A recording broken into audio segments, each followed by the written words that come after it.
এতিয়া মই নিজে ডিচাইড যেতিয়া কৰিলোঁ যে মই কমপ্লিটলি ছোৱালী হ'ম, এইকাৰণে নহয় যে মই নিজক বল্ডনেছ দেখাম বা মই নিজৰ শৰীৰ দেখাম।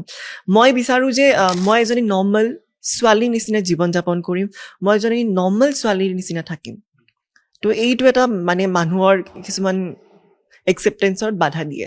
যেতিয়া মানে দেখে যে ট্ৰান্স এজনী হৈছে, ক'ৰবাত হোটেলত গৈছে, এজনৰ লগত শুইছে, বেয়া কাম কৰিছে বা তেনেকুৱা এটা মানে যিটো মানে বহুত মানে এনেকুৱা মানে পৰিস্থিতিত, কাৰণ ময়ো লাইফত এনেকুৱা মানে পৰিস্থিতিত পৰিছোঁ য'ত মানে এনেকুৱা কয় মই 500 দিম আহিবা নেকি মানে মেছেজ কৰে।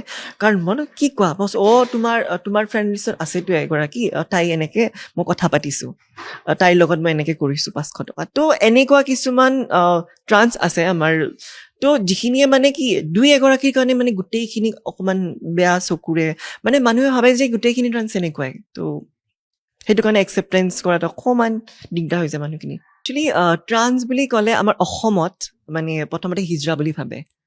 তো তেনেকুৱা ক্ষেত্ৰত মই যিটো ফিল নকৰোঁ যে মই হিজৰা নহয়, একচুৱেলি মই ছোৱালী এজনী আৰু ট্ৰান্স উমেন ইজ উমেন। তো মই এজনী ছোৱালী, তো মই হিজৰা বুলি কেনেকৈ ক'ব পাৰোঁ? তো সেইকাৰণে মই ট্ৰান্স বুলি ক'ব লাজ কৰিছিলোঁ। ফাৰ্ষ্ট অফ অল মই নিজক পাব মন আছে। নিজক পাব মন বুলি ক'লে এটা কমপ্লিট ছোৱালী, এজনী সম্পূৰ্ণতা। তো তাৰে পাছত আৰু বাকীবিলাক ভাবি যাম আৰু। তো জীৱনৰ এইটোৱে এটা উদ্দেশ্য হৈ গৈছে আৰু।